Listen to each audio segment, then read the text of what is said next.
Hello and welcome to the EDHRECast, where we're all about Commander, data, and dad jokes. I'm Joey Schultz and I'm joined by my fantastic co-hosts. First up, he thought that all the talk of the new Game Changers meant a potential crossover between Wizards of the Coast and the Dropout show called Game Changer. It's Matt Morgan. So Joey, today I was going to tell you about the 2 unwritten rules of podcasting. Unfortunately, I did not write them down, and so I don't have them here to tell you about it today. Well, dang, Matt, I would have loved to hear those, actually. It probably could have helped me out a little bit. They would have been really, really valuable, but unfortunately they've been lost to the history books, which also did not write them down. Yeah, all right. Up next, speaking of Game Changers, he's been here the whole time. It's Dana Roach. I ran into a snobby snowman earlier. I said hello, but he just gave me the cold shoulder. Like just an icy stare from this guy. His eyes were cold. With cold, dead eyes. Cold. Okay, fantastic. But was it a goblin snowman, Dana? I need to know. Was it the card Goblin Snowman that was giving you this cold shoulder? I don't believe I could tap it to deal 1 damage to target creature it's blocking. No, I don't believe so. Well, welcome back, Joey. Hope you enjoyed your vacation. It was fantastic. Australia says hello. I accidentally had convinced someone that you went to Australia to fight a kangaroo, and they believed me. So if that rumor gets out there, no, Joey did not head to Australia to participate in some kind of marsupial kumite competition. This was just a vacation. Yeah, Dana, that's totally, dude. Yeah, definitely didn't go there for any of that. That's not at all why you've been working out and getting your arms so big. So anyway, Joey, welcome back, and we have a topic today, actually. Yes, despite we do. Yeah. where we're heading right now, we do have a topic for everybody. Yeah, no, as we barrel towards like a 6-minute intro. Yeah, Matt, what are we talking about in this podcast episode here, bud? So while Joey was away, Wizards of the Coast decided to drop a pretty massive announcement. They announced the new bracket system with all the different power levels, with the Game Changers that were announced as well. There was a lot going on. So Joey, you probably don't get to leave the country ever again, because I don't know if we can handle this kind of news again. Really overwhelmed all of us. But we're going to talk about that. We're just going to look at the Game Changer list today. There's a lot of cards on there, and there's just a lot of implications for deck building. So we're going to give that some space today on the podcast, and kind of how it's affected us in these few days since the announcement has landed. Yeah, I especially like your point there. How are these things affecting our particular deck builds?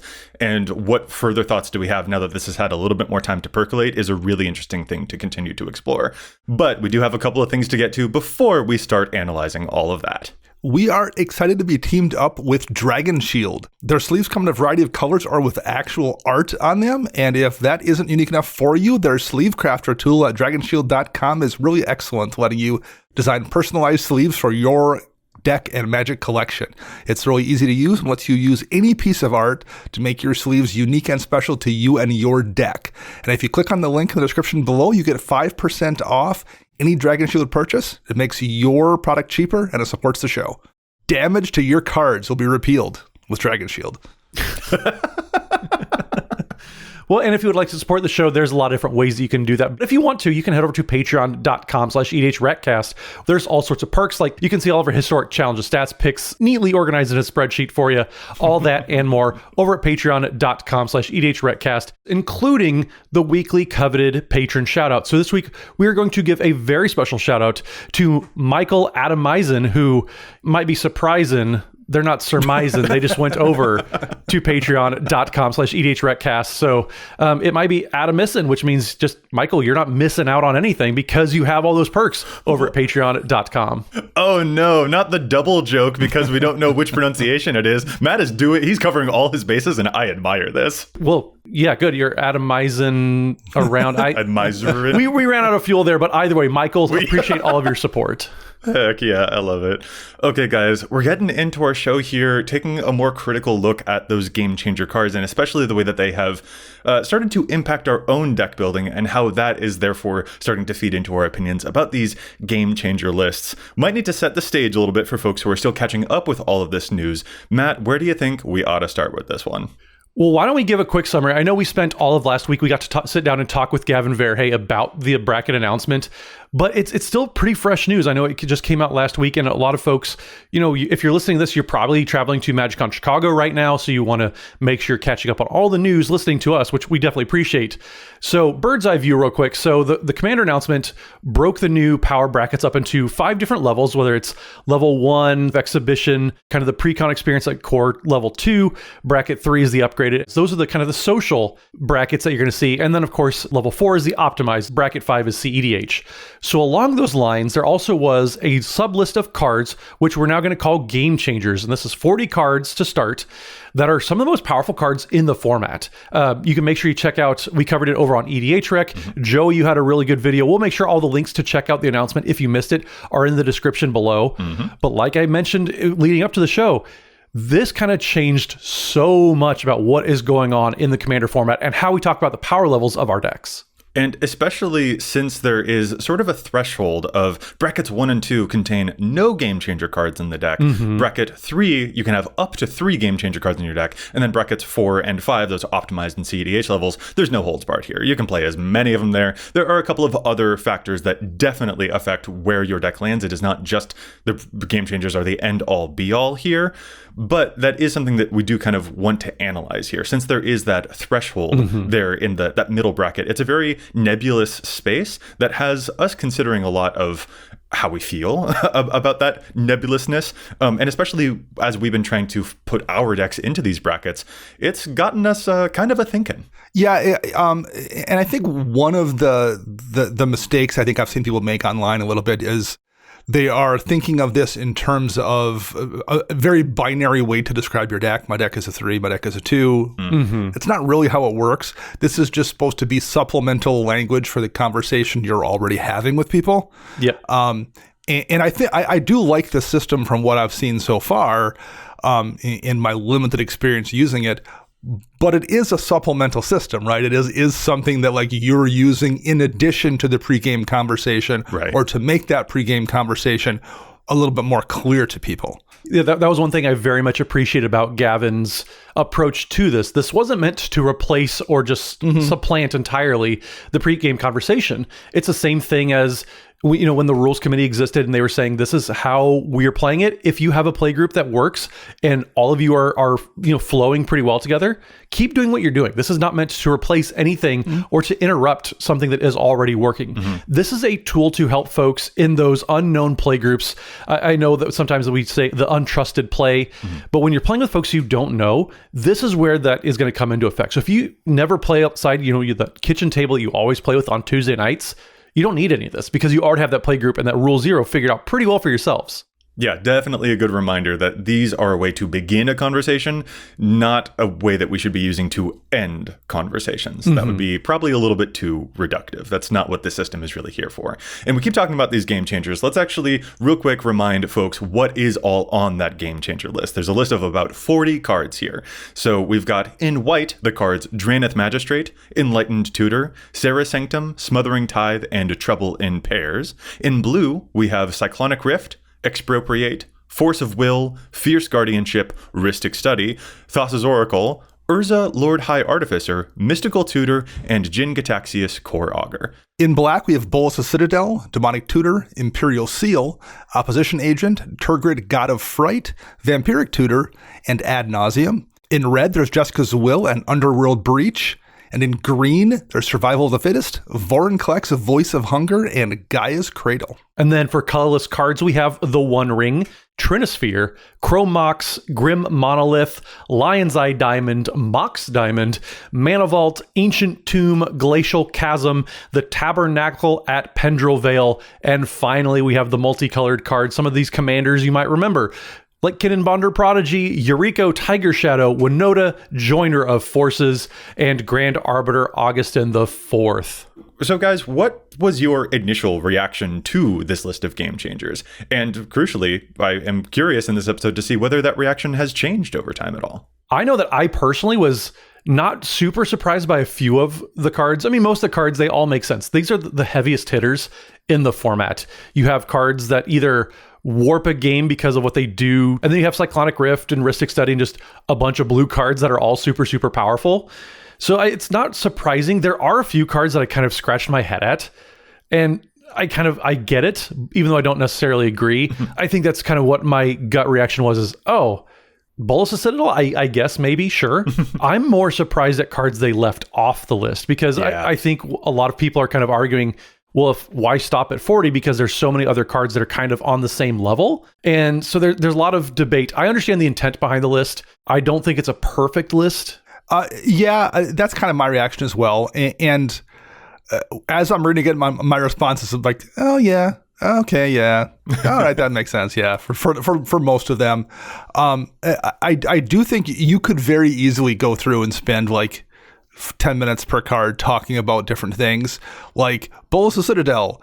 Why is that in the list and Necropotence isn't, for example? Well, if you wanted to get into it, the argument would probably be Necropotence is, kind of universally recognized as a very broken card, and maybe the data suggested that people didn't run that card in environments where it was inappropriate. Whereas because Bolus of Citadel is relatively new and is showing up in, sets from the last few years, people maybe had a tendency to run it in lower power metas where it was a problem. That's a guess. I'm not sure if that's the consideration, but there's a lot of things here that we don't know about why they're on the list and why there aren't. And if you really think about it, maybe that is the explanation. Maybe that's why Citadel is there and Necropotence isn't. Who knows? So it's complicated. Yeah, I don't think it's unreasonable. Like, I think that there's definitely a valid argument for all of these cards there. Maybe I wouldn't have picked them myself, but I think it's not unreasonable to say all of these are cards that could be a problem at certain playgroups. So, Joey, I don't know. Like we said, you were on vacation for a little bit. When you saw these cards, did you have time to actually sit and process? I think generally, even while on vacation, I did have to do a little bit of editing. So I've been able to sit with this for a bit, and really I am largely aligned with your initial reaction there, Matt, of like the cards that were not on this list. Mana Drain being a particularly big example to me of like what an odd absence. Because that is the type of card that to me, I would feel a little uncomfortable playing against a precon level deck. Yeah. Or Teferi's Protection is another that I'm looking at a little bit further, and I'm like, I feel like the decks that play this card, that I have that play this card, are also they're punching pretty darn hard. So I don't know. Over time, my reaction to this game changer list has actually been whether it's too small, which I did not expect to be my reaction. I think starting off with something that is relatively conservative, as it's like, okay, here's an initial thing. We don't want to overwhelm with too many cards to memorize, because we already still have a ban list that basically you got to memorize to play the game, and now there's also this. Like, that would probably be overwhelming. Yeah. But the more that I look at this, the more I'm like, I feel like there are a couple more things that might need to go on here, because looking through my own decks, I noticed decks that I would definitely label bracket 3, and some cards in those decks that I think kind of help me get towards that decision that are noticeably absent from this list. To take another personal example here, Phyrexian Altar is a really good sacrifice outlet that gives you mana and enables some broken stuff. Sure. Like, you guys know, when you see that, when the game has changed when I play Phyrexian Altar. There are some of those things that I feel uncomfortable playing against a precon level. So I'm wondering whether it would make me feel more comfortable to have more cards on that list. Therefore, I can more easily identify, this deck is where I think it should be. But that's kind of just an initial impression that has been developing over time here as I've been looking at all of these and growing more familiar with them. I would dare say we could easily turn this into a 100-card list in about 10 minutes without having to try really hard. But is that a good thing? Like, I don't know. Probably not. That's just it. Yeah. So I understand why stuff got left off. Gavin even said that they had decided kind of 40 was the number that felt right. Well, that limits some things, and it's also a beta. Maybe as they get some play testing under their belts with the actual public out there at large, they'll come to the determination that, well, maybe Trouble in Paris or Jessica's Will or whatever, Traneth Magistrate aren't really a problem necessarily, and something else that comes off the ban list or is a problem goes on the list. Who knows? I do think it feels like a beta, and I'm going to guess when we look at this list this time next year, it looks a bit different than it looks right now. Agreed. And that's probably okay. Yeah, if I had to just pick a card that I feel like just doesn't belong here, I know at first I felt Glacial Chasm was kind of out of place. I don't remember last time that was really a problem. But then I remembered people don't play that card with good intentions, which is a lot of cards out there. That describes a lot. Guilty. Sure, right. 100% sure. Yeah. I believe we just did a show on that, on cards that are never played with good intentions. We did. But the card that truly feels out of place here is Trouble in Pairs. Joey, you said Mana Drain being off the list. kind of strikes a chord with you. For me, Trouble in Pairs being there when all it's doing is trying to let white keep up with cards like the Great Henge or Necropotence, a card both of you have mentioned already. Right. That feels weird to me. That it's the best draw effect in white, sure, but I don't think it's any worse than some cards that we kind of already have in the format, just because I feel like if Trouble in Pairs is white, that's the only reason that it's in there. Whereas if it were in different colors, like green, red, black, anything really. I mean, Trouble in Pairs is an average white card. Nobody cares about Psychic Possession. Right. We have seen Dana do some work with a good Psychic Possession, drawing cards off of other people drawing cards, for sure. Matt, I am kind of with you here. There's certainly a lot to unpack about those, like you were just saying. Well, but didn't we want white to be able to do this kind of stuff, though? And maybe it swung a little too hard. But yeah, Trouble in Pairs also struck me as a big question mark on the list, too. Yeah. You know what's one other thing I'm struggling with in the Game Changers is that there's a difference between cards that are competitive and cards that I just feel uncomfortable playing against precons. So Moxen or Ad Nauseam, those are like competitive staples. That is the cutthroat caliber that you're operating at there. Whereas Humility, Toxrill, those aren't CEDH level cards, but I would feel hella awkward about playing those things against precons. I mean, precons can be really spicy these days, but still, they don't print those types of cards in precons for a reason, you know? And generally, they're not the kind of thing that I personally want to play in any of my decks. And that's probably part of what's feeding my instinct about thinking that the Game Changer list could be expanded. Like, I really appreciate it being succinct-ish on its initial release, but there is currently just a lot that I'm feeling it doesn't capture that it could or should capture. And the reason for that, I think, comes down to the difference between cards that are powerful competitively and cards that are powerful socially or casually, which I would say that is also like the main reason that green and red have so few Game Changers on that list there. The types of things that make those colors strong casually are not always what succeed in CEDH tiers. But does there still need to be room for those types of things on the Game Changer list, even if they're not at the Thassa's Oracle combo level?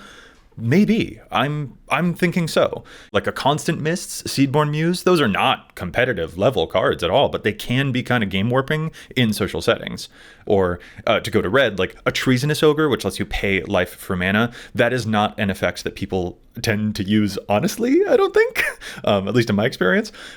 Or personally, I feel more nefarious when I am playing a Deflecting Swat than I do when I'm playing a Juska's Will. That's just me.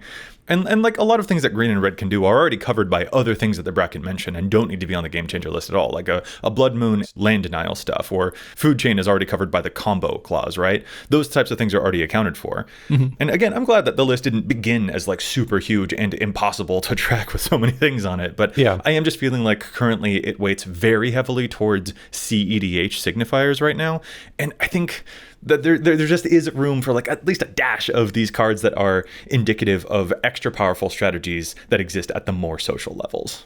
Well, in one thing I also will note here, there's no 40 card list that we would all be on the show and just be like, perfect. They nailed it. These are the exact 40 cards we all would have picked. Like, it's an impossible task. And I think given how impossible the task was, this is a pretty good beta attempt at it. Well, and especially because the three of us, we have such different perspectives. And I know Josh Lee Kwaya and Rachel Weeks over in the Command Zone, they're both on the Commander format panel. They even said they don't agree with every single card on the list. So naturally, I think every player is going to bring a different experience. And I'm glad that the format panel has such a diverse range of opinions. But also, I think that just maybe the different areas of focus are kind of pulling things in a little different direction. So related to like the initial impression of like, okay, what is on the list? Are there some, odd reactions we have to the cards that are there or that are not there?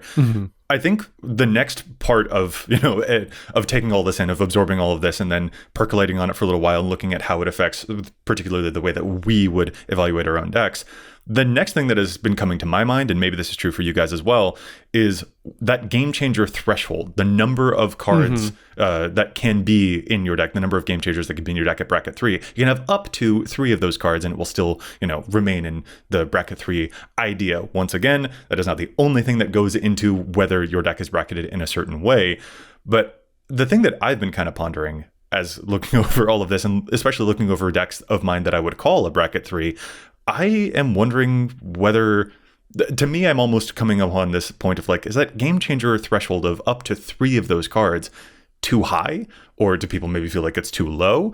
But it strikes me as an interesting number that is also very subject to change in the future. I think it will change for sure. And I mean, even leading up to recording this episode, we were getting our notes together. Joey, you and I disagreed. Like, should it be 3? Should it be more? Should it be less? Like, I feel 3 might be too low, and it could be higher to have in bracket 3 because it's a singleton format still. You're not going to see all these cards, especially when you're talking about the lack of tutoring at some of the lower brackets. The amount of game changers, to me, that's the thing that needs to change the most. It just how it affects the brackets. The one note I had about the 3 cards, allowed 3 game changers in the 3 bracket, was that felt very easy. Either my deck didn't want any, or it wanted 2 or 1. Like, I didn't have any decks that felt at that appropriate power that felt like they wanted more, and I could have very easily gone down to 2, and it would have made things interesting. I had to make choices then. I felt like at 3 I didn't have to make choices really. Sure. It's like that. Sure. I think that could have been 2. And I think technically they probably could have let you have 1 in the 2 bracket, and that probably would be okay too. That would allow some of that. Yes. Hey, this is my Boros treasure deck, and I wanted to put a Smothering Tithe in it. And you can rule 0 that, and I would imagine no one's going to have a problem with it. But I would think I think there is room to have bake that into the rules, where like, yeah, you can have 1 in your 2 bracket deck. I really like that. As I was kind of going through all my decks, because this did get me kind of rejuvenated to look at all my decks and reevaluate in the light of new bracket system. And one thing I kept finding myself is I have this deck, like my Council of 4 deck. I have very intentionally brewed that to be kind of what Jason Alt would say, a 75% deck, where it kind of sways up or down depending on what the rest of the table is doing. Well, I have a Smothering Tithe in there because that card scales on how good my opponents are. And I found myself with a few decks in that range where it should be a 2, but it has 1 bracket. It has 1 game changer, I should say.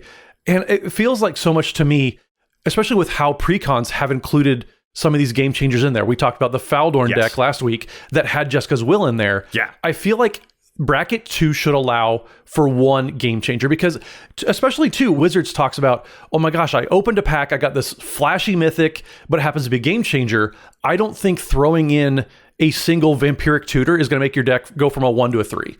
That's just not how it works. It's a singleton format. There's too much variance. I think we should be like, players should be allowed to have 1 game changer in brackets 1 and 2. It can't make that much of a difference to bump the power level up that much. And that would definitely modify my opinion about whether or not the number of game changer threshold in bracket 3 should go higher or lower. If that was a change, that would definitely affect my opinion. Right. The thing for me about whether there should be a lower threshold of game changers in bracket 3 is simply when I look at my decks here, that there's this weird psychic pressure that I've been feeling in the wake of all of these announcements, where I have a lot of decks that I would categorically label as, yeah, this is a bracket 3. It is upgraded, to use the actual official term for what a bracket 3 is. As an example, my Wilhelt deck or my Winter deck, which I took those precons, bracket 2, and I upgraded them. So now they're definitionally bracket 3, but I don't play any game changer cards in those decks. I don't play a Cyclonic Rift. I can't be bothered to put a Rhystic Study in there. I've actually spent quite a lot of time over the years trying to train myself away from playing those cards because they got a little bit anticlimactic to me, and I don't want to play those. Sure, yeah. But now there's this really weird feeling of, well, am I leaving value on the table, though, by not playing any of these game changers? Because if these cards are going to be considered a bracket 3 anyway, and I'm going to be up against the likes of those cards across the table from me, it does feel a little bit weird to be not using those 3 slots. It almost feels like a quota now. That's where I have a little bit of discomfort with it. And if that threshold was a little bit lower, maybe that would change that strange pressure that I'm feeling. For the record, I don't want to put Cyclonic Rifts into those decks, but the way that the system is currently constructed, I feel encouraged to play some of those cards that I don't want to play, and that is a very odd space to be in. Which is ironic because I've had actually the opposite kind of experience where I find the game changer list and having that permission in bracket 3, it's almost liberating. Like, gives me permission mentally, because the way just my brain thinks, like, give me whatever those fences are that I have to stay within. Having that game changer list and that quota means like I can play up to this and I don't need to feel bad about it. I don't need to feel like I'm doing a disservice to my opponents. I'm not lying to them about my deck. I can, say like, okay, this truly is a bracket 2 deck, and I'm playing within the confines of those rules. I'm playing a bracket 3 deck, and I'm only playing 2 game changers. For me, that gives me permission to move that up, or if I want to find an easy way to, I'm shooting for a deck. I have several decks that I would wager, kind of like you, Joey, they're bracket 3, they're bracket 4, but there's no game changers in there. It frees my mind up to put the game changers in there, and it's okay for me to do that. I don't have to feel bad or I'm being dishonest about my decks. Like, I don't think I'm the only person there, but I know I'm definitely not the majority of how folks work. But for some folks out there, I think that they're having the same experience there where, like I said, it's giving us some liberties to put game changers in there, and it's okay to do that. So like in your case, Matt, like you have a deck that's like, well, this deck was already playing as a 4. I might as well just put some game changers in it because why not? Yeah. It was already doing that kind of anyway. And I'm only going to be matching it up against other 4 decks. Yes, so exactly. There's no reason for me to be intentionally, holding myself back. Sure, that makes sense. Yeah, you put it really well. Like I'm holding myself back at that point where I'm almost doing myself a disservice because I know it is a 4. I may as well put those in there so I can continue to hang with those as 4s. Yeah, that's a really good way to put it, Dana. And I do have that feeling with, for instance, my Sir Conrad deck.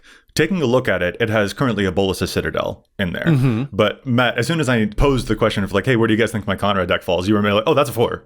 Like that's going bracket 4. It's a 4, yeah. Right. Sure. And people are going to treat it like a 4, regardless. It's Sir Conrad. He's bug nutty.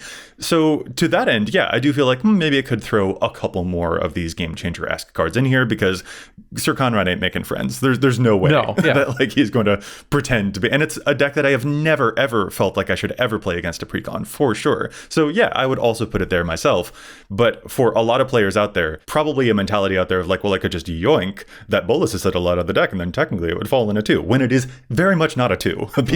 That's not a habit that I want us to feel comfortable with. Yeah, for sure. And also, while I have that feeling with Sir Conrad to me is more of an exception compared to a lot of my other roster. Whereas like my Babala Saga deck has 0 game changer cards in it. I don't think I would label that one as a 4, but I also don't want to go put more game changers into it, even though technically I have the quota to now do so. But that feels to me like it would be a less authentic way to build that deck. I don't want to put tutors into it, even though technically I could. And now it's probably going to be up against a lot of decks that are in fact doing quite a bit more tutoring, since it is going to be the expectation in bracket 3 and such like that. So that's why it feels like there's a weird pressure there is the thing that I still want to give voice to. Sure. Yeah, the data point, or I guess the only data point of game changers being indicative of power, that is definitely a double-edged sword, because you could have a situation that you said, Joey, where, maybe I take out the Bolas of Citadel and then technically it could qualify as a 2. And Dana, when you and I talked with Gavin last week, that was a really good conversation. Like there's always going to be bad actors, and no system is going to be perfect that we can accommodate that. And so there's a little bit of gamesmanship that it does open up, and there is kind of, again, the double-edged sword where it's liberating for me because it's giving me permission, but it's also giving other folks a chance to kind of take advantage of that system where they're playing to technically the letter of the law because they're not playing any game changers. So they're not lying by saying it is a 2. And I did a video going over some EDHREC data about these game changers. Check that video out, link in the description for more info, of course. But to discuss that data again here and its possible implications now, when we look over our game changer data, we see that now currently 53% of decks have no game changer cards in them, according to the data that we've currently collected. But that doesn't mean that those are all definitely bracket 1 and bracket 2. It means that they are probably brackets 1 and 2. But some of those could totally be 3s and 4s. Game changers are just not a way that we're able to measure that. Or we see that a combined 32-ish% of decks contain between 1 and 3 game changer cards. And that too doesn't mean that those 32% are definitely bracket 3 decks. It just means that they're at least a bracket 3 deck. And I think that that's an important thing for us to keep in mind when it comes to these sizes of the format. We can look at that 53% figure and assume, oh, those must be the bracket 1 and 2 decks, but they're probably not. A good chunk of that probably falls into a place like bracket 3. And we have to be very aware of how it is that we are measuring all of these things. The game changers are a way of registering some of these things with ourselves, but they are not the only way. And other features that are described in the announcement article, such as whether you're leaving room for silly cards that bring a smile to your face, or whether you are carefully selecting all of your cards, those are other hallmarks of different brackets that we also need to make sure that we are paying attention to. Even if they're not the easiest way to mark where a deck will land, they are a deeply important way to properly mark where it is that your deck will have the proper effect that you want it to have, and where it will bring the most joy for the rest of the table. And, you sometimes do get weird situations too, where like a deck is just really strong at the accurate bracket you use to describe it. Like, that is a thing that sometimes happens where just there's the circumstances about the commander and how you've brewed this particular list that, there's no game changers in it. It's technically a 2 bracket, but it's going to win a bunch of games in the 2 bracket because it just plays well in that bracket, and it would probably get crushed in a 3 or 4 bracket. But I also understand why someone would look at it and be like, man, you're winning 60% of your games in the 2 bracket or against those kind of decks. That's just a thing that sometimes does happen. And just because the deck does really well against other decks in the appropriate bracket doesn't mean it doesn't belong in that bracket too. There's just so many variables and so much nuance to this that I think people are overlooking sometimes when they're looking for reasons to criticize it.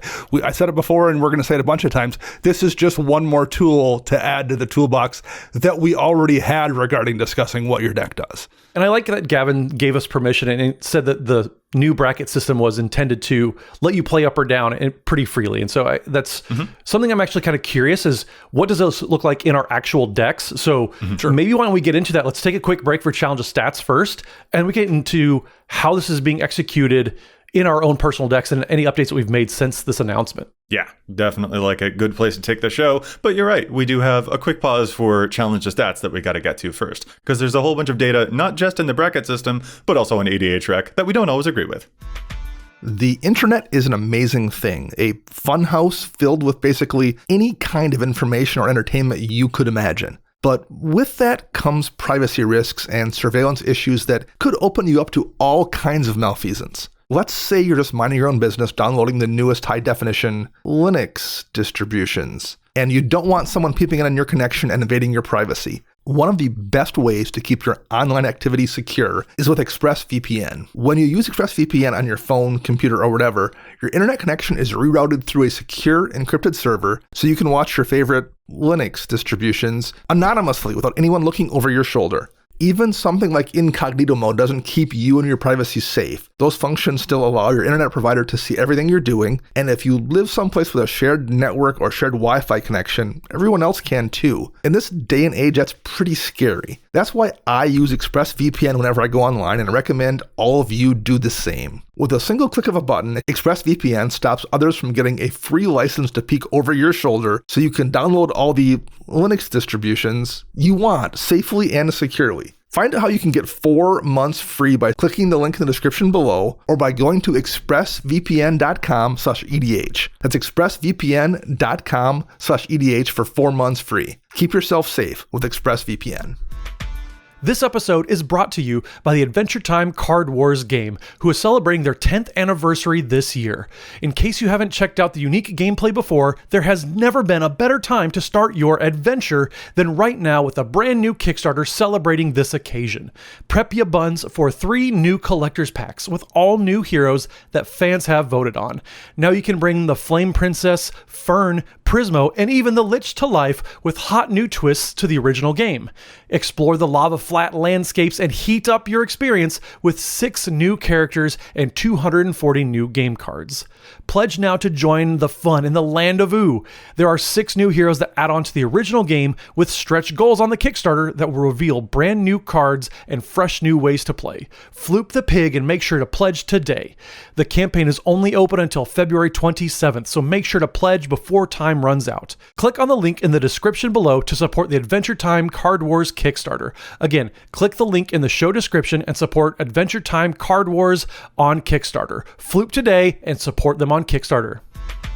Mogis, God of Slaughter, is a legendary enchantment god, and the deck is often built around just constantly dealing damage to everyone. One of Mogis' default abilities is at the beginning of each opponent's upkeep, Mogis deals 2 damage to that player unless they sacrifice a creature. Witch's Clinic is a land in just 74 of the 3,700 Mogis decks. It taps for colorless mana, and you can spend 2 and tap it, and target commander gains a lifelink until the end of turn.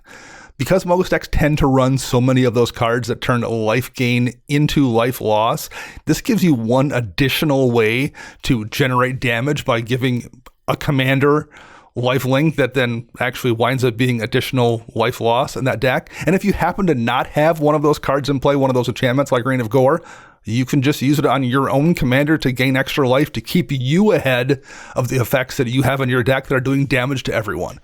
So if you are playing Mogis God of Slaughter, take a look at Winch's Clinic. It's a really good card in basically any deck with a powerful commander, but it does double duty in a Mogis deck, and it should see more play.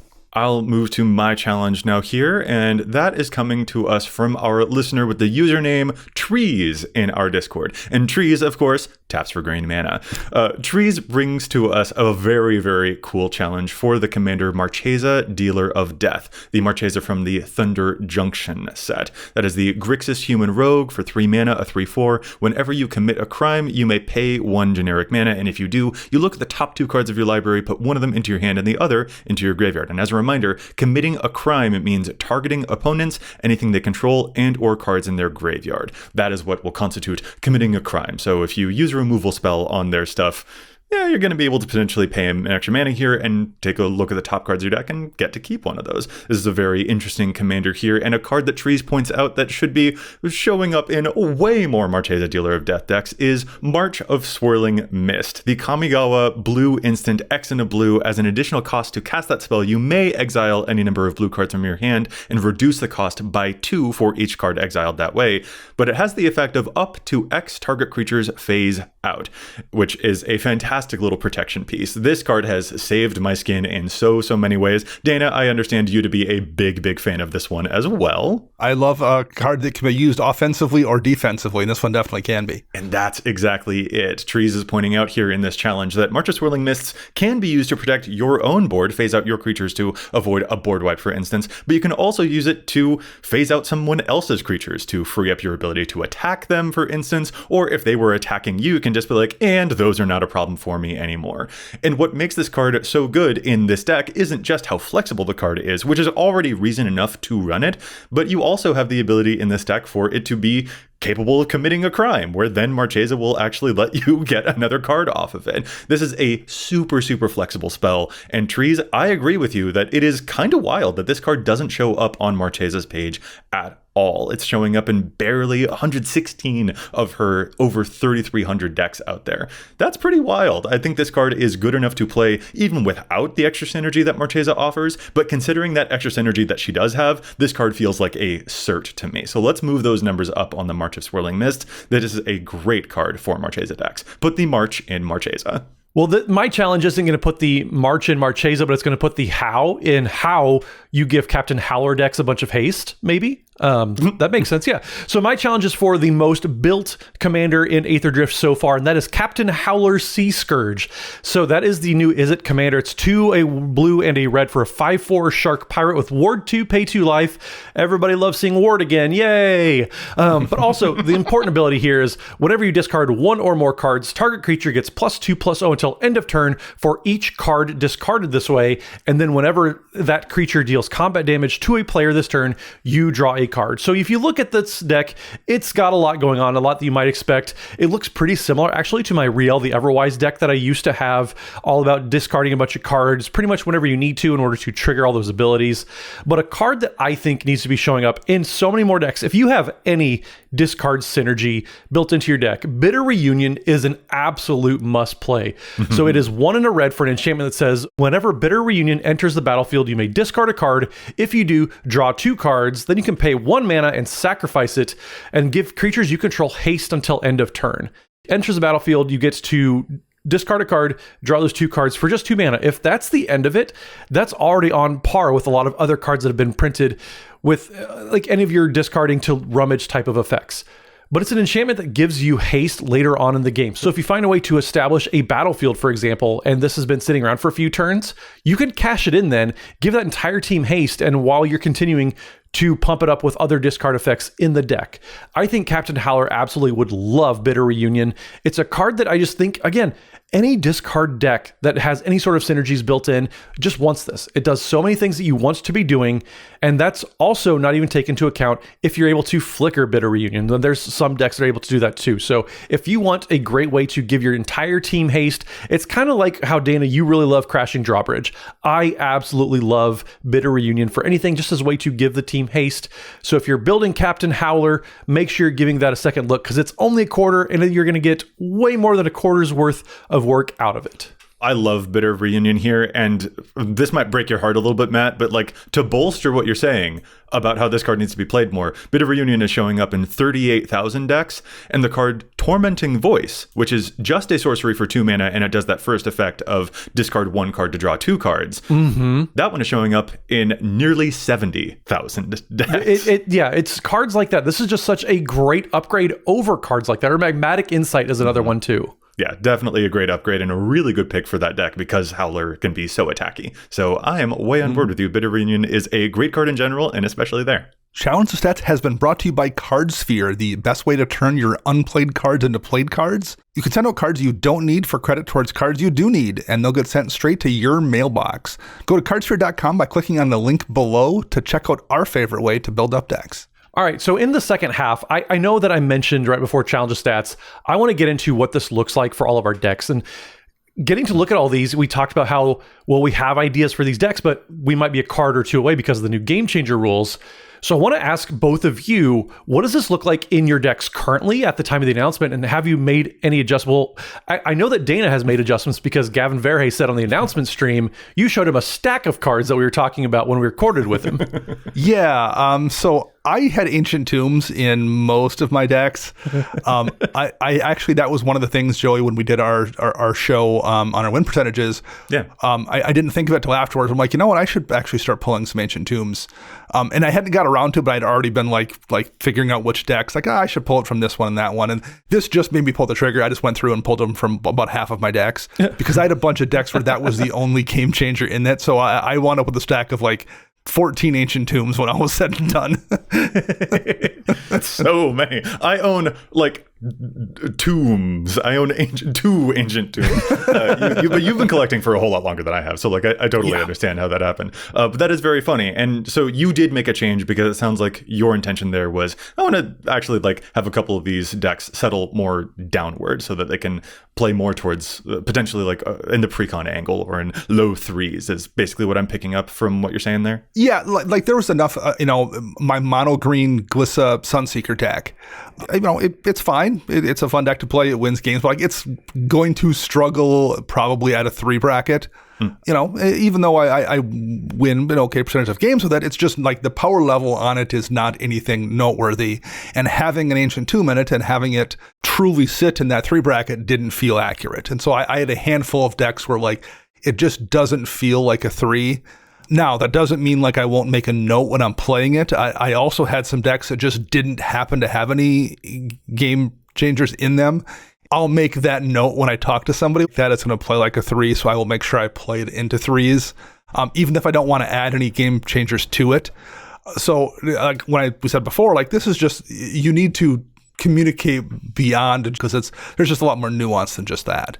Right. I expect the most common version of the conversation that I will have doesn't have any game changers, but I'm pretty confident it's a 3. Yeah. Because when I look over my decks and where they fall, like technically if you just crunch numbers directly, they don't have any game changers. You could call them a 2. I know that that's not where they are. I have a lot of decks that are definitely bracket 3, but they don't have any of those game changers. My Babala Saga deck I named earlier, Wilhelt, Winter, Yannette, Cryptic Sovereign is another, where like that deck used to actually be full of game changer cards. It had tutors at the wazoo. I was happy to have Yannette flip into 9-drops like Expropriate, the works. But I, over time, really started to not like that playstyle for her at all. So I have moved her away from what might have been considered a 4. So it's kind of funny, Matt, because you put forward the question of like whether this announcement has affected our deck building in any way. Are there cards that we've added, cards that we've removed in the wake of these game changer announcements? A lot of my examples are like cards that I've removed game changers before we even knew that they were game changers, which is just kind of interesting. So it feels almost like I did the homework a little bit too early or something like that. I do have a small number of changes, but for the most part, I kind of already have removed a lot of those cards from my deck lists in an effort to make them fit where I would like them to play most often. Yeah, I kind of turned the idea that game changers are indicative of power a little bit on its head, because two of my most powerful decks, I would say, with my Omnath Locus of Rage deck and then my Jetmir Nexus of Rebels deck, they don't have any game changers in there. And I was kind of like with you, Dana, this doesn't have any game changers, but I can't, like, in good conscience play this against twos. Right. This is definitely the high 3, low 4 range for both of those decks. And then my deck that it's powerful, but it also, I don't think it's nearly a bracket 4 type of deck, was my Tom Bombadil deck. I realized I had 4 game changers in there just because the deck twiddled around so much with all the sagas. I felt like I needed a lot of assistance with Smothering Tithe and Rhystic Study. My Tom Bombadil deck, as I designed it, was definitely supposed to be a bracket 1, bracket 2 type of deck. That was very, very easy to change. I took all those game changers out pretty much instantly as soon as I saw this announcement. That is probably one of the biggest shifts among all of us, is you taking all of those out and really shifting so that you could find the right home for where you want that deck to be. Yeah. I don't have anything nearly as dramatic as removing 4 of those cards, but that does sound like a good way of like recentering yourself. It's just like, what was I actually after with this deck? For sure. Yeah. Because when you're playing that deck, you want to do fun stuff with the sagas, with a character that you love in the lore of it all. Exactly. What you don't want to do is have the game be just like, oh, well, I got my Rhystic Study and my Smothering Tithe, so GG's, I guess. Like, this does feel very like a you move of like, yeah, I'm going to make this big shift to like actually honor what I was trying to do with this deck in the first place. Yeah. And so it was encouraging because as I was kind of digging through all of my decks, a lot of them, I wasn't really surprised for the most part. My Emil deck had 2 game changers in there. That plays like a 3 pretty consistently. My Arden and Kedis deck, that might be pretty close to a 4, but that had 2 game changers in there as well. So for the most part, I wasn't really surprised. And I did make a few changes to kind of get things in line with what I was trying to do. But I do have a couple decks I'm not sure what I want to do and what the direction is. And I was curious if you too also have some decks, they're kind of in this middle ground where you're not really sure what to do. So I didn't really. I was able to look at my decks and just like, I know what the vibes of this deck are. This is a 2-bracket deck, at least based on what it's going to look like. And again, that doesn't mean I'm not going to make notes to somebody and say it's going to play differently, but like based on, the resiliency or based on the card composition in it or whatever, like this deck just doesn't feel like a 3. That wouldn't feel like what it was. So if it had a game changer, I pulled it out to match what it felt like. And I realized that's very, very vague, but I looked at all my decks and I just knew kind of where they were supposed to land, and I tweaked the game changers accordingly to make them stay in the bracket to which they kind of played at, if that makes sense. Yeah, for sure. Yeah, for me, Matt, I do have at least one deck that is giving me a bit of a head scratcher moment, and that is my infamous Commander deck, which has a very strong theme where every card in the deck must refer to a commander, and I do apply that restriction even to my land base. Aside from basic lands, the only lands that I can play in that deck are things that say the word commander on them, like Command Tower, the best land in my entire deck. That deck is, however, pretty darn powerful. I have a lot of backgrounds in that deck to modify both of my commanders, and my commanders are Tana and Timna, who are famously very, very good. And the thing that has me as a head scratcher moment on that one is the fact that I have Jeska's Will in that deck, which does refer to a commander, and it's quite a powerful card indeed. But I am still struggling with, like, I don't know where I'm supposed to put this.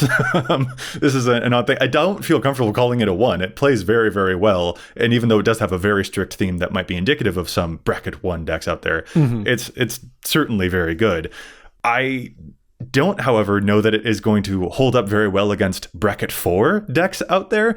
And if it is supposed to be a bracket 3 deck, ideally it could hold up pretty well against bracket 4 decks, but this is a big restriction on that one. So I'm in this odd place of basically feeling like I think this is the kind of deck that I feel comfortable playing against precons, but it does have a game changer in it. So like a 2 with an asterisk, or a really, really low 3. Like, I don't know, but like even the fact that to try and find language to describe this deck, I'm describing like, oh, it's a low 3 or a high 3 or a high 2 or whatever. That's already, it feels against the spirit of what this bracket system is supposed to be doing in the first place. That I ultimately just end up talking in circles like I just did for the past minute. So I don't know what to do with this one necessarily, but I certainly know that I don't want to yoink the Jeska's Will out of that deck because it feels so perfectly on theme for that one. And it's one of my favorite decks to play, in fact. So that one is the one that gives me the most head scratchy moments right now. Yeah, Council of 4 for me is definitely the same thing where, again, I built that deck to scale with what my opponents are doing. So Smothering Tithe is just a natural home for that type of deck. I definitely could not keep up with 4s. I don't think that my Council of 4 deck turns the corner to keep up with 4s at all.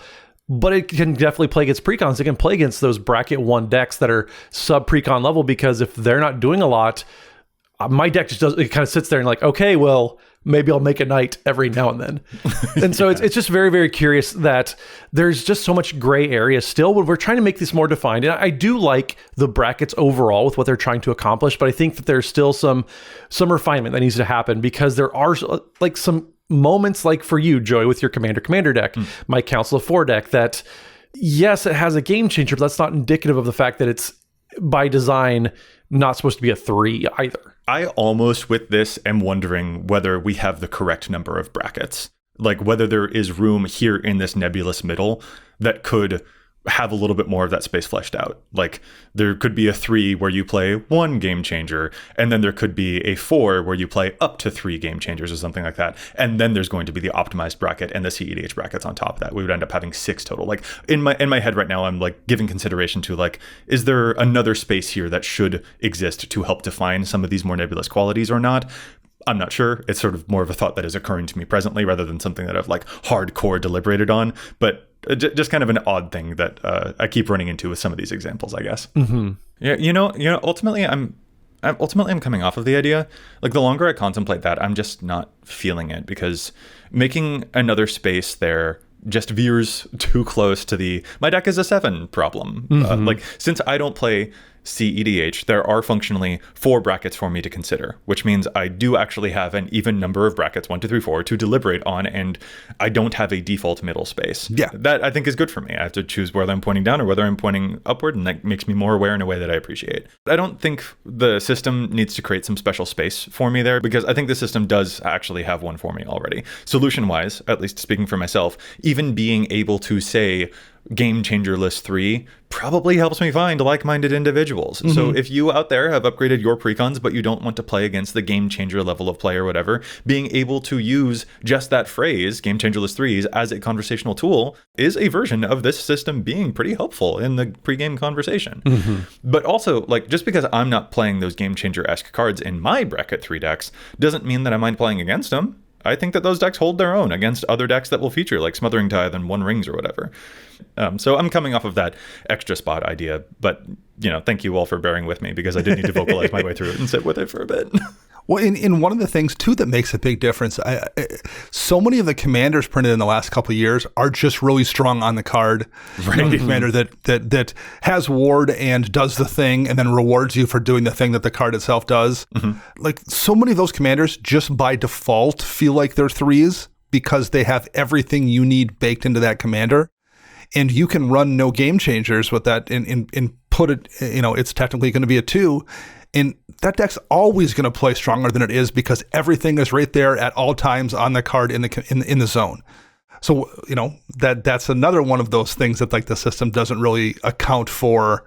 And how do you evaluate that when you're playing that commander? When you're playing Volja or whatever the most recent example of the commander that does all the things is. That's a really good point. A Volja deck with no game changers in it whatsoever. It's still going to be great, yeah. It's still going to be way stronger than your Adriana Boros deck that has 4 game changer cards in it, like a Smothering Tithe and a Justice Will. Like, just right. Categorically, that is true. And you're totally right that is a big blind spot of these, and that makes things a little bit harder to negotiate or harder to place when you're having these conversations.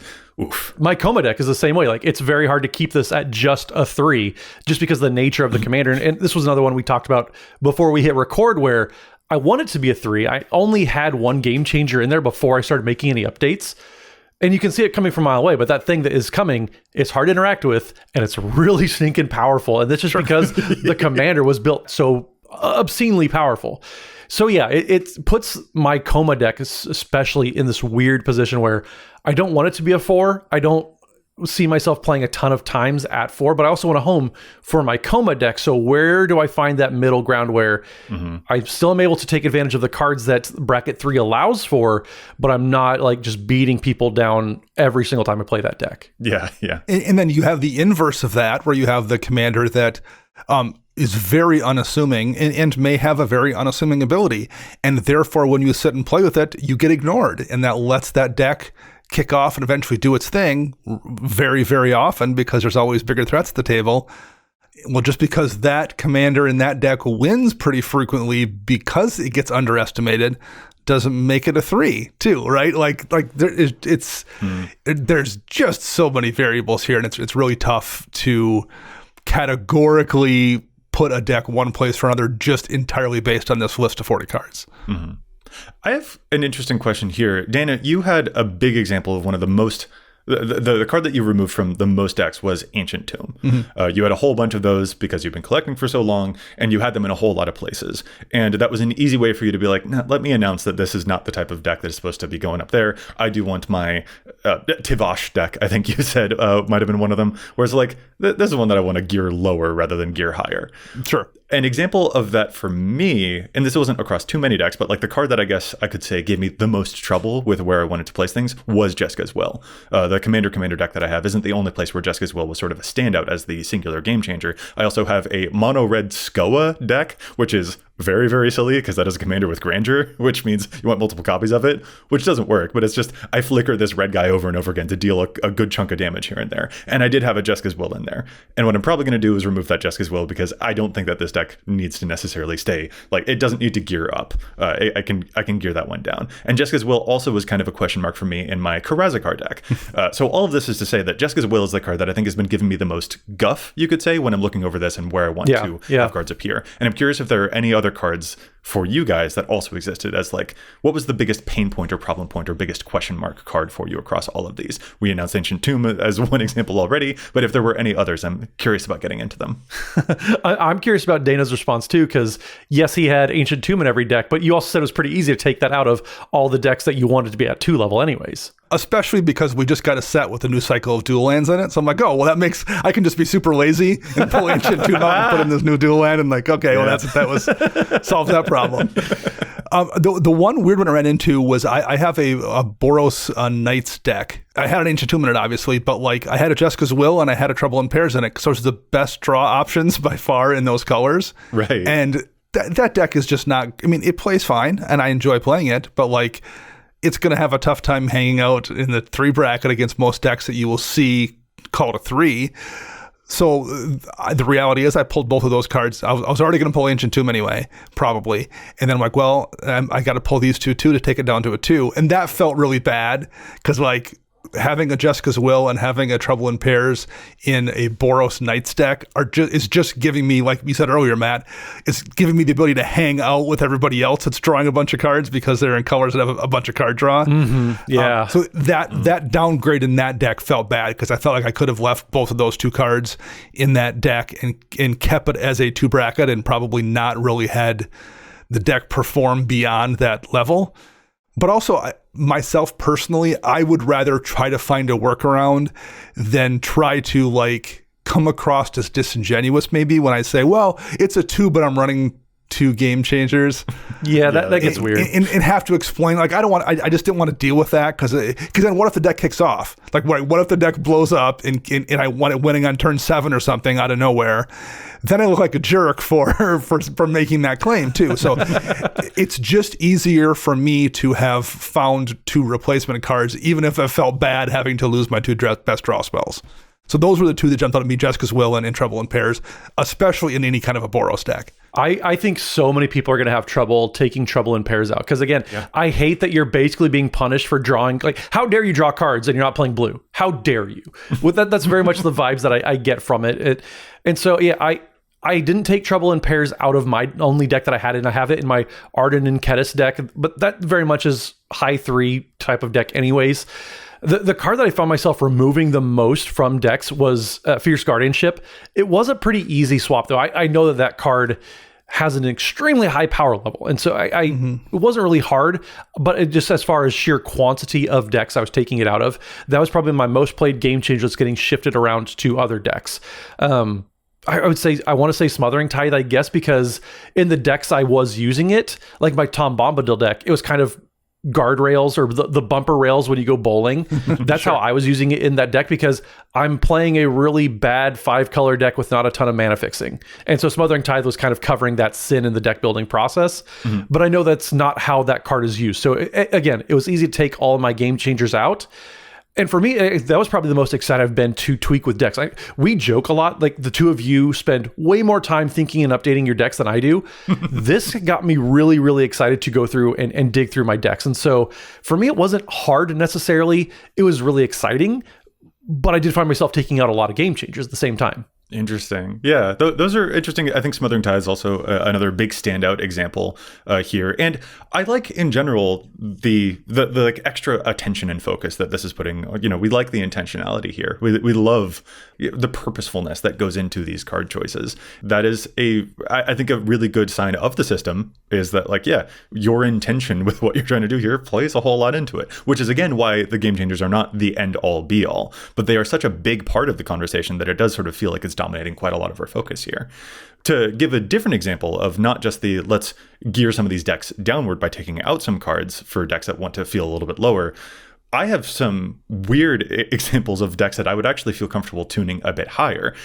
Now, Matt, you named, I believe it was your Jetmir example, where you're like, I feel free to put more game changers in here because I know this deck is trying to gear up. Or any for Jetmir, because there's none in there currently, and it's already one of my more powerful decks. It's for me, Jetmir is kind of your Sir Conrad.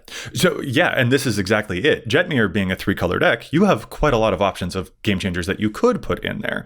But the thing that I'm experiencing that's a little bit weird for decks that I would personally try and classify as a 4, 2 of them are monocolored, Sir Conrad and Titania, Protector of Argoth. And frankly, I don't have a ton of options for which game changers I even would put in there in the first place were I to take that tactic to feel free to play even more of these. There's some tutors, I suppose, that I could put into Sir Conrad, but Titania, she's green. And this is, I think, my most powerful deck. She easily wins games on turn 6. I have a Glacial Chasm in there, and that's a game changer. But even looking at the new section that we've added on EDHREC, where you can check out the most common game changer cards on a commander's page, the only other most common game changer cards that appear in Titania decks are a Gaia's Cradle at 15% popularity and Ancient Tomb also at 15% popularity. In other words, not very popular, not very common for this commander. So I feel in a weird space with, like, I actually would love to feel free to spruce up a deck like this. But what options do I even have to do that necessarily? And the way that it would spruce up that deck would not take the form of these things that are supposed to indicate power level. So that's just kind of an oddness that I feel here, particularly that constraint of these decks being monocolored, and therefore, like, I don't have quite a lot of game changers to pick from. I have quite a small number, and not cards that I want to put into that deck in the first place anyway. So it's just a very strange sensation there when I'm trying to, if I do feel free to gear things up, I'm actually not even sure what form that takes necessarily through this system. And so that's kind of an odd consideration that I end up having with some of these. I think red and green decks, just by nature of not having very much representation, are kind of free to have a little bit too much freedom, maybe. My Omnath Locus of Rage deck, that might be my most powerful deck. It's landfall. It knows exactly what it's trying to do. It does it fairly quickly, too. And it doesn't even want those game changers. And so when I first went on to Architect and I looked at everything with the new bracket system in place, it said suggested power level 1 or 2. And I was like, this is not correct. Architect they're just estimating. They're just going off of what they see. And it's not meant to be prescriptive. But again, the three of us, we've been playing this game long enough where we can look at a deck. Dana, you mentioned you looked at a deck. I know I want this to be a 2. It's easy for me to make the adjustments.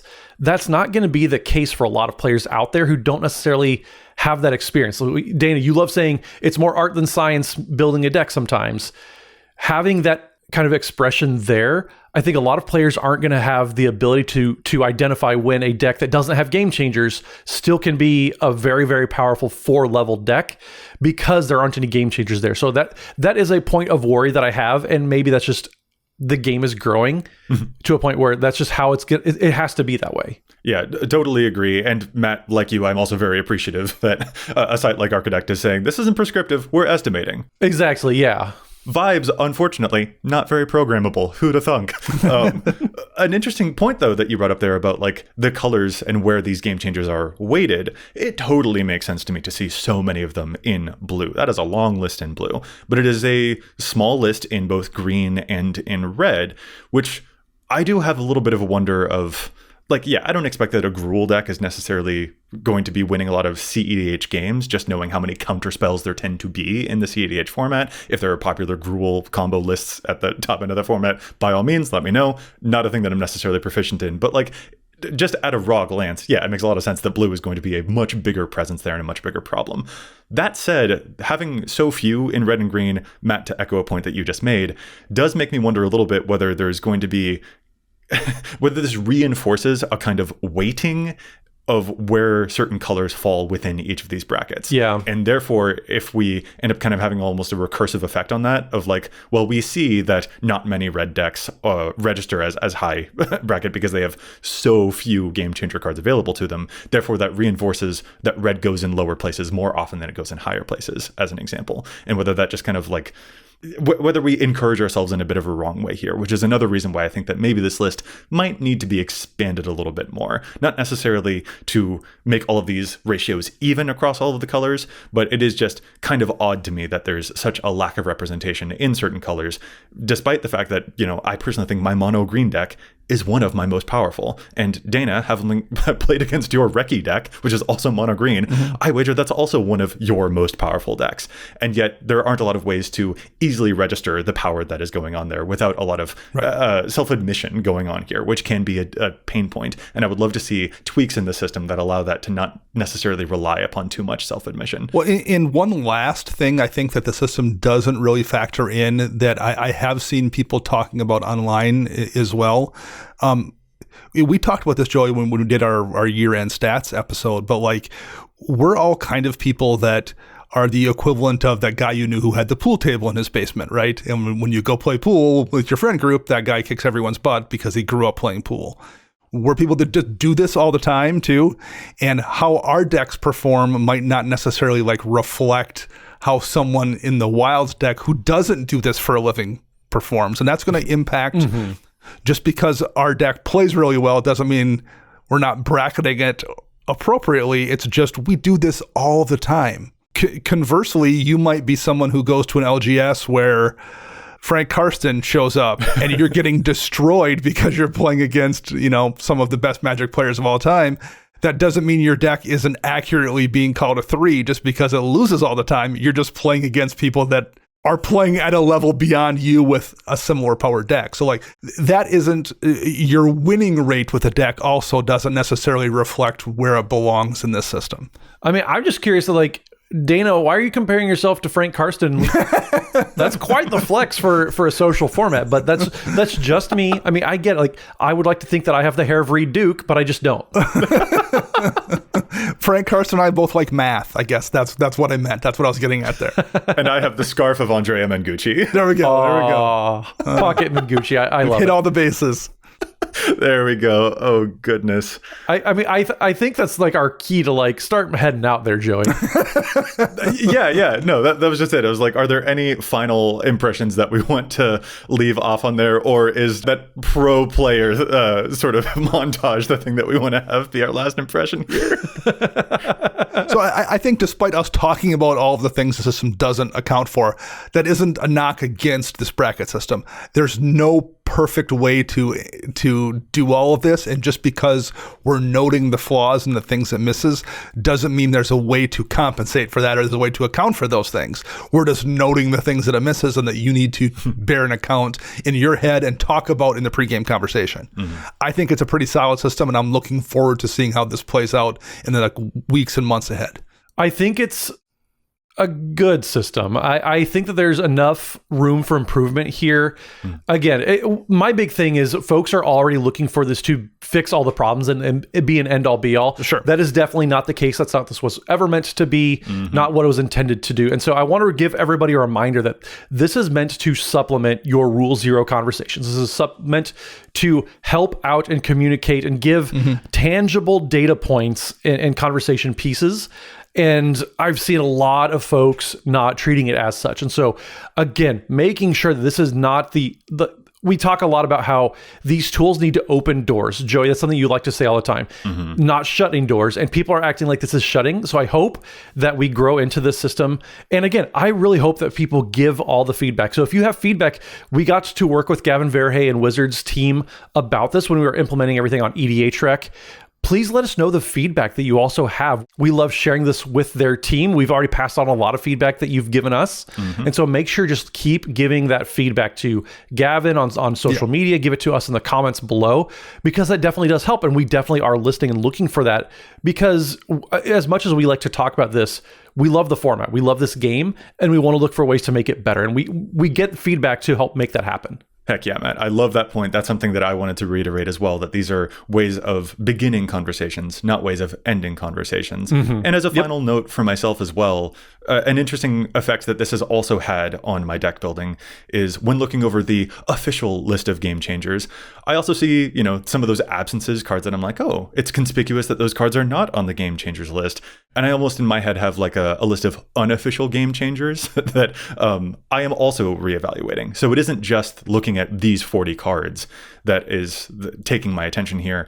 I'm also looking a lot more beyond that, because there's, again, not the end all be all with the game changers here, but there are cards that aren't officially on this list that I still want to make sure I reevaluate and choose intentionality for where those cards show up to. Yeah. Even if it's not officially registered in any way, I want to be conscious of every card that I'm playing to make sure that they all can contribute to a good time. So this has had a lot of other ripple effects on deck building that I think are also very positive, and that's a nice note to end on, I think, as well. Yeah, Joey, you said my favorite word, just intentionality, being intentional with your deck building processes.